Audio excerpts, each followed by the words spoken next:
Olá pessoal, sou o professor Maurício Atala aqui do curso Next English e hoje a aula sobre como usar that em inglês. That, na aula de hoje, eu vou explicar para vocês 3 maneiras super importantes de como usar o that na sentença. Vamos ao card número 1. Card número 1, that usado como determinante. That é usado como determinante no início de sentenças para indicar um objeto que está longe de quem está falando.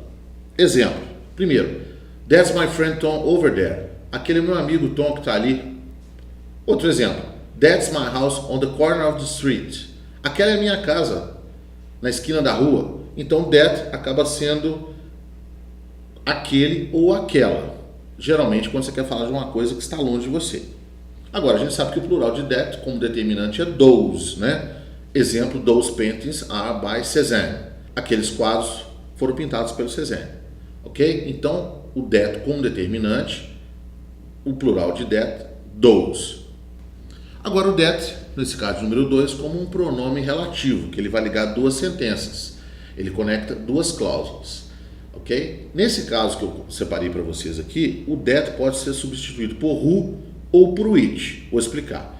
Exemplos, that, quando which.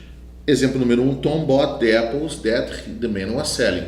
Tom comprou as maçãs que o homem estava vendendo. Agora tem um detalhe, o that funcionou como o que, mas em inglês, como eu estou falando de maçã, que é coisa, eu vou trocar that por which. Aí ficaria Tom bought the apples which the man was selling. Agora tem um detalhe, você pode usar os dois os dois estão corretos. Agora o segundo exemplo, that como who.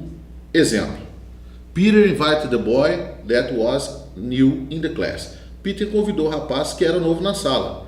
Só que nesse caso, quem foi convidado foi o rapaz, então é gente. Então eu vou trocar o that por who.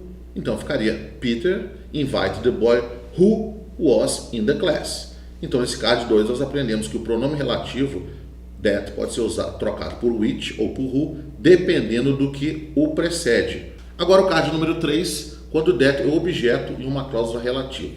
Em inglês, você pode omitir o that dependendo da situação. Vou explicar para vocês agora com 3 exemplos bem claros. Exemplo número 1. He invited the boy that he met on the train. Ele convidou o rapaz que ele conheceu no trem. O that está ligando as 2 sentenças. Agora, olha nesse segundo exemplo aqui, eu sublinhei os sujeitos das 2 sentenças estão separadas pelo that. He, da primeira, e he, da segunda. Bom, quando acontece isso, quando você tem uma sentença com 2 sujeitos separados pelo that, você pode omitir o that. Isso não acontece em português. Se você for falar em português, fica faltando alguma coisa. Então em inglês ficou He invited the boy, he met on the train. Exemplo número 2, Shelley purchased the chair that she had seen at the auction. A Shelley comprou a cadeira que ela tinha visto no leilão. Mesmo caso, no exemplo número 2, eu sublinhei a Shelley, que é o sujeito da primeira sentença, e ela, she também da segunda sentença, separado pelo that. O que eu posso fazer? Eu vou omitir o that. Então ficou Shelley purchased the chair she had seen at the auction. Exemplo número 3, a mesma coisa, mas para vocês confirmarem o aprendizado. Alfred wants to read the book that Jane recommended. O Alfred quer ler o livro que a Jane recomendou. Mesmo caso, o Alfred, nesse caso, é o sujeito da primeira sentença e a Jane é o sujeito da segunda. O que eu vou fazer? Eu vou omitir o that. Assim ficou Alfred wants to read the book Jane recommended. Bom pessoal, essa foi a aula sobre o uso de that em inglês. 3 maneiras super importantes para vocês. Só prestar bastante atenção. E não se esqueçam, inscrevam-se no canal Next English para aprender o verdadeiro inglês falado.